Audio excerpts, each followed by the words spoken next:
না, এখানে তো মানুষের ক্ষয়ক্ষতির অবস্থা অনেক বেশি। আর ন্যাচারাল ডিজাস্টার তো সত্যি কথা বলতে কোনো ব্যক্তির পক্ষে করা ঠিক সম্ভব না, এটা সরকারে করতে হয়। আর বিগত 20-25 বছর কোনো সরকার এখানে সিরিয়াসলি কাজ করে নাই, কোনো ইনফ্রাস্ট্রাকচার প্ল্যান নাই। এই ধরনের আগুন হলে মানুষের পাশে কিভাবে দাঁড়াবে, কোনো কিছু, রাস্তাঘাটের অবস্থা দেখলেন আপনি।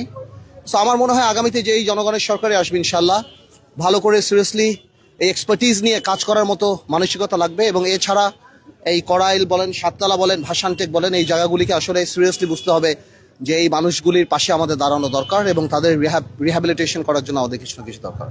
আমরা যতটুকু জানি আপনি ঢাকা 17 আসন থেকে নির্বাচন করবেন, এবং আপনার কি পরিকল্পনা আছে এই করাইল বস্তির এত গিঞ্জি না, এটা পরিবেশ? তো আমার তো আসলে পরিকল্পনা এদেরকে রিহ্যাবিলিট করা, এটার জন্য এক্সপার্টিজ লাগবে। আমি দাঁড়িয়ে পলিটিক্যাল স্টেটমেন্ট দিলে তো আর হবে না। এই জায়গাটা কতখানি, কত মিটার জায়গা, কত কিলোমিটার গ্যাস লাইন বলেন, পানির লাইন বলেন, এটা একটা এক্সপার্টিজের ব্যাপার। এটা আমি দাঁড়িয়ে রেডিমেড বলে দিলাম এটাই হবে, that would be a political statement. So আমি মনে করি যে ইনশাল্লাহ আমরা যদি আল্লাহ তাআলা এই সুযোগ দেয় আমাদেরকে, তাহলে অবশ্যই আমরা সেই এক্সপার্টিজ করে বের করে যে কিভাবে আসলে এইটা মানুষের বসবাস উপযোগ্য করা যায়, অফকোর্স সে করতে হবে। আদারওয়াইজ এই করাইলে আগুনটা কিন্তু সচরাচরই হয় না। আমরা ব্যক্তিগতভাবে চেষ্টা করে ফায়ার এক্সটিংগুইশার দিয়েছি, কিন্তু ওইটা ইনাফ না। এখন যারা ক্ষতিগ্রস্ত হচ্ছেন তাদের জন্য আসলে আপনারা কি করবেন? আমরা চেষ্টা করছি, আমরা একটা লিস্ট করছি এবং আমরা সবাইকে আহ্বান জানাচ্ছি, সমাজে যারা বিত্তবান, আমরা নিজেরা যারা পলিটিশিয়ান আছি সবাই নিয়ে আমরা একটা ফান্ড কালেক্ট করার চেষ্টা করছি, খাওয়া দাওয়ার ব্যবস্থা করছি আমরা আলহামদুলিল্লাহ। আজকে সকালে, রাতে এবং কালকে থেকেও খাওয়া আমাদের চলবে।